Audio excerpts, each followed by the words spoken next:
Hello and welcome back to Indus News with me, Usman Lone. Well, we begin this hour with our top story, and that's a high-level Taliban delegation led by Mullah Abdul Ghani Bardar has arrived in Islamabad for talks.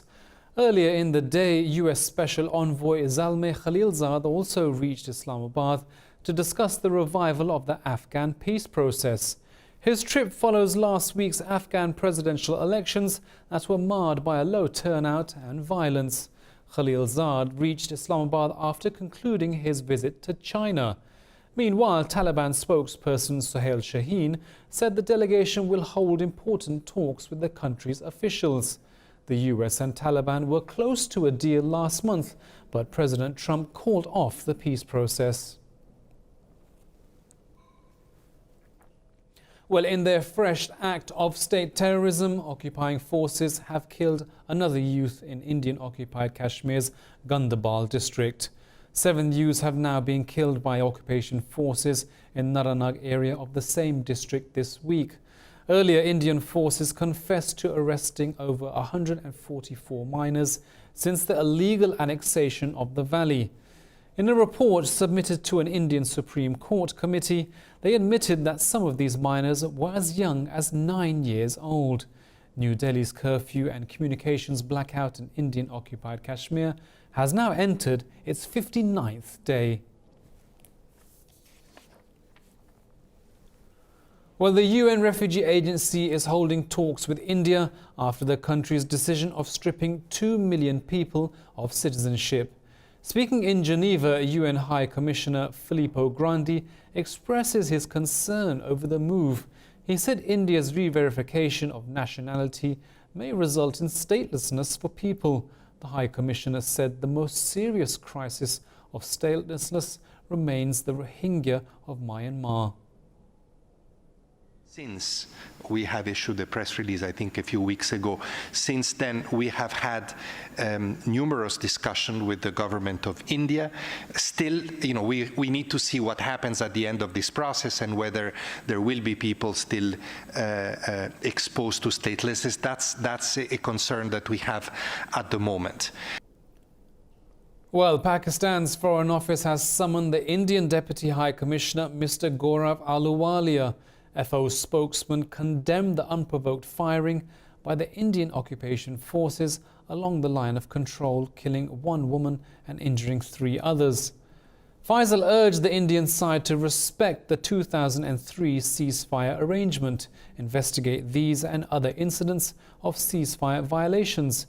He also instructed the Indian forces to respect the ceasefire in letter and spirit and maintain peace on the LAC and the working boundary. Indian occupying forces along the LOC have been continuously targeting civilian populated areas with heavy artillery fire. Well, staying with India, and they've topped the world's league table in curbing freedom of expression on social media. A UK-based tech report says India made the highest number of requests to Facebook and Google for content removal in 7 years. The company called Comparatech said New Delhi has been on the censorship top spot for the last decade. It said India made over 77,000 requests for content removal between 2013 and 2018. The tech firm said India makes up 33% of the overall requests for censorship made to Facebook. New Delhi also tops the individual list for requests made to Facebook with 70,000 complaints. In Rome, US Secretary of State Mike Pompeo admits he listened in on the telephone call between President Donald Trump and his Ukrainian counterpart. That sparked an impeachment inquiry against Trump. Pompeo said the telephone call was in the context of US policymaking inside Ukraine. The transcript of the call showed Trump asking Ukrainian President Volodymyr Zelensky to probe his political rival Joe Biden. The Democrats have launched an impeachment inquiry against President Trump for seeking foreign help to smear Biden. Trump denies any wrongdoing and has criticized the impeachment probe. Meanwhile, a Russian President Vladimir Putin said there's nothing compromising in the transcript of the call. He went on to say that any head of state would act the same way. Putin said Trump's rivals are using any excuse to attack him.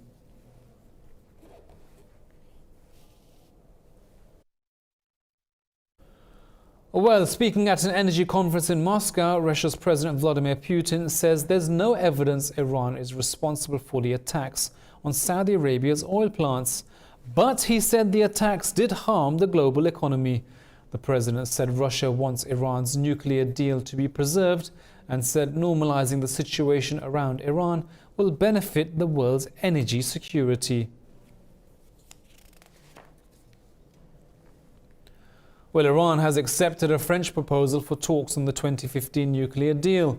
In a televised address, President Hassan Rouhani says the plans suggest a rollback of Iran's nuclear program in accordance with the JCPOA. In return, he said the US will remove all sanctions and would allow Iran to immediately resume oil sales. Rouhani went on to say that the plan needs a slight amendment. Earlier, he said Washington's indecision is undermining the possibility of any negotiations to de-escalate tensions. The president said the US is sending mixed messages on bilateral talks. Well, Britain's Prime Minister Boris Johnson proposes a new Brexit plan to remove the need for customs checks at the Irish border. The European Commission says it will examine the proposals objectively. Speaking at the Conservative Party conference, Johnson said the only alternative to his plan is a no-deal Brexit. Labour Party leader Jeremy Corbyn says a new plan is worse than the deal presented by former Prime Minister Theresa May. He said, and it won't get EU support. Russia has successfully tested its S-500 missile defense system in Syria. The state media reports that some problems were identified with the equipment but were quickly eliminated. It says the Russian Defense Ministry has declared the test successful. Earlier, the ministry said the system would be commissioned for full use by the army in the year 2020. The production of the missile system began in June.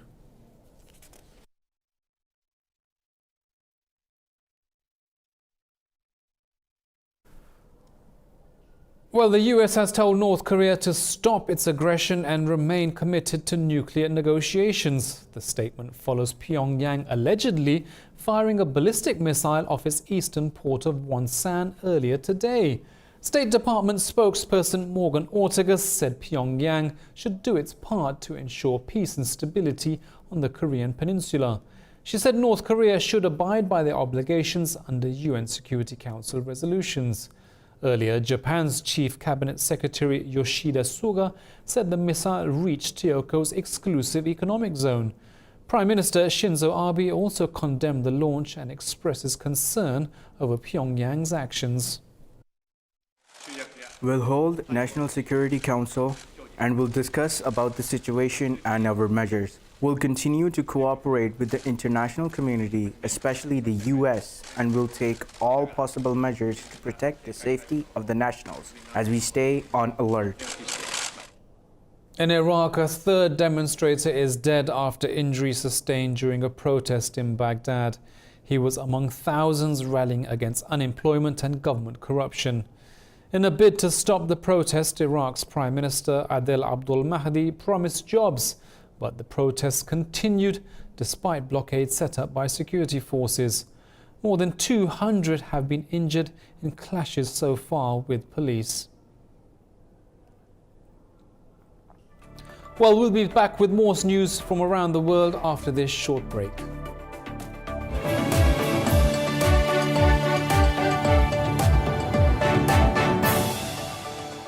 Hello and welcome back to Indus News Now. Libya's Mitiga International Airport in the capital of Tripoli has been hit by an airstrike. The UN-recognized government claims the attack was conducted by forces loyal to Eastern Commander Khalifa Haftar. Government officials said the raid set a fire on a factory belonging to the Libyan Civil Aviation Authority. They say the airport has been closed, but no casualties have been reported so far. Government officials say they also thwarted 2 ground attacks by Haftar's forces on the Ramla front line. Forces loyal to Haftar launched a campaign in April to capture the capital. According to the World Health Organization, clashes between the two sides have left over 1,000 people dead and wounded nearly 6,000. In France, thousands of police officers rallied in Paris against poor working conditions and anti-police hostility. This was the first police strike in France since 2001. Yellow Vest protesters have accused police of using excessive force during their weekly protests. Police union representative Frédéric Larache called for actions in response to growing anti-police sentiment. According to the police union, 52 officials have committed suicide this year. Police officials are also unhappy with President Emmanuel Macron's plan to merge various pension systems.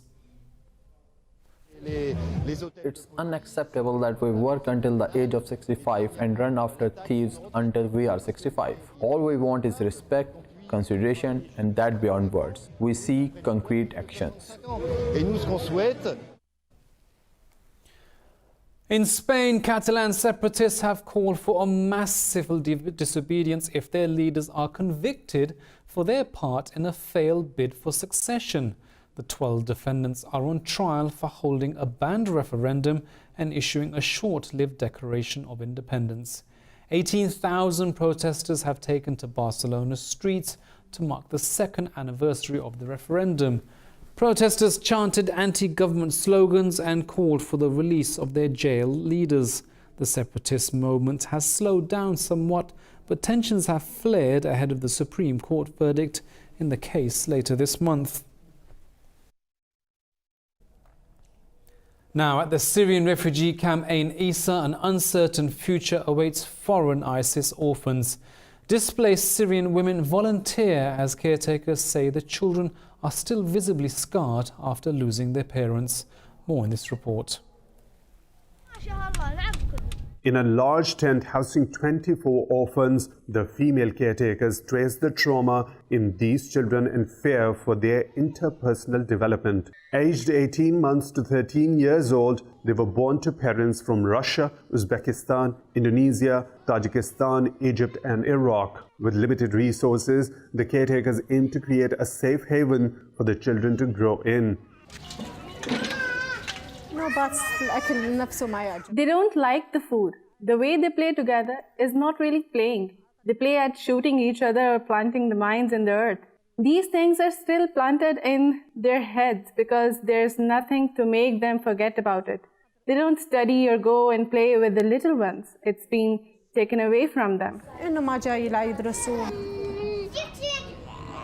After years of leading the fight against the militants, Syria's Kurds hold thousands in detention camps, 24 of which found their way to Ain Issa. The camp has received no aid for the orphans and is struggling to provide for them despite the many calls to the international community.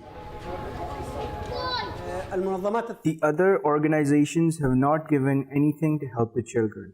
We ask for them to give clothes, food, drink as well as to help rehabilitate them to get rid of the ISIS ideology. As the Syrian war goes on, the affected children look towards a grim future with the remnants of their past still fresh in their minds.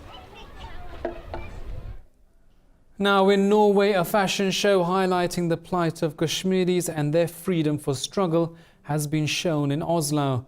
The lineup of the fashion show contained beautiful tunics in multicolored embroideries, and that's the region's traditional dress.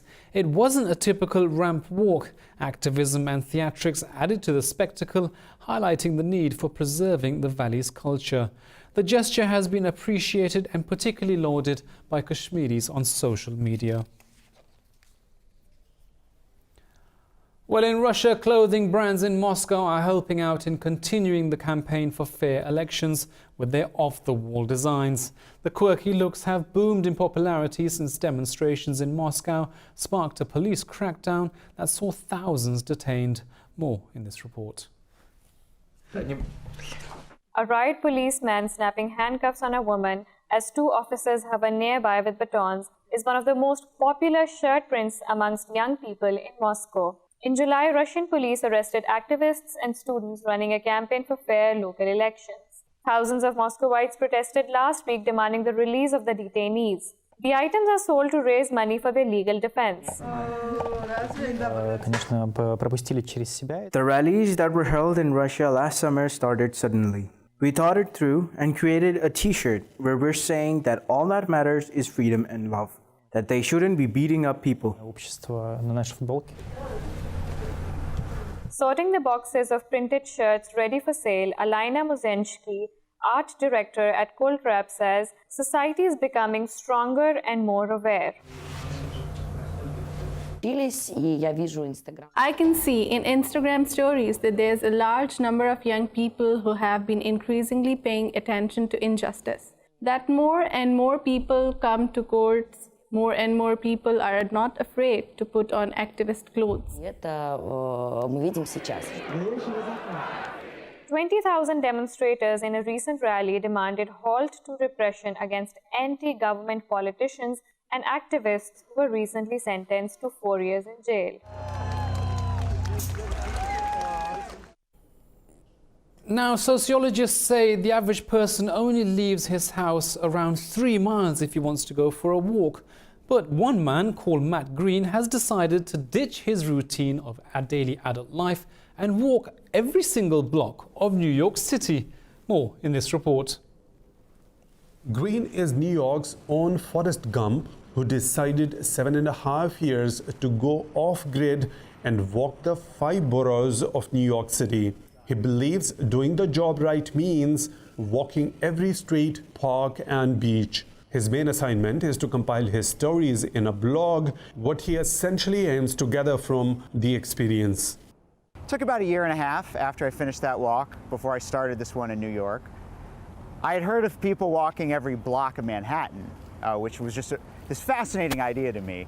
Being inspired by Gary Hawes, who walked across America, Green decided he too could pull it off. So about a decade ago, he made the trek across America from Rockaway beaches in New York to Rockaway beaches in Oregon. Green has also ridden every subway in New York within 24 hours. I know I'll get to everywhere eventually, so I'm never really looking forward to any particular part. Really just keeps me where I am, and it just makes me focus on what's right around me. And when I do that, what I realize is the only reason that people are bored is because they're not focusing on what's around them. It's not a lack of interesting things in the world, it's just a lack of paying attention. For Green, the experience has provided him with an appreciation for living in the moment. Well, we'll be back from news from the world of business and sports right after this short break.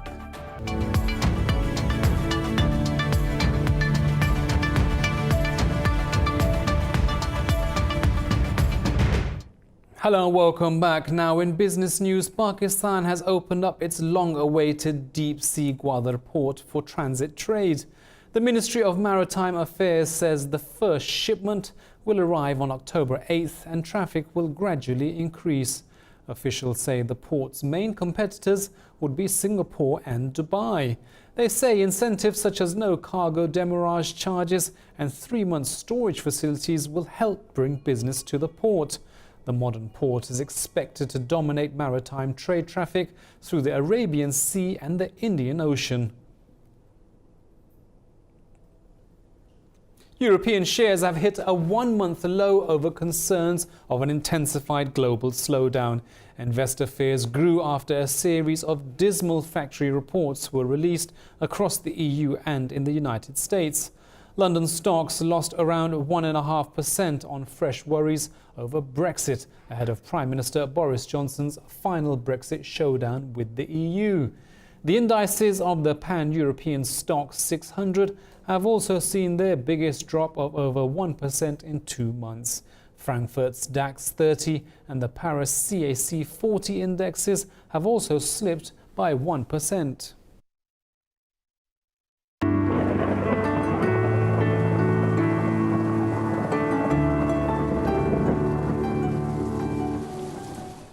Well, it's a lovely 26 degrees here in Lahore, but let's take a look at the weather around the world.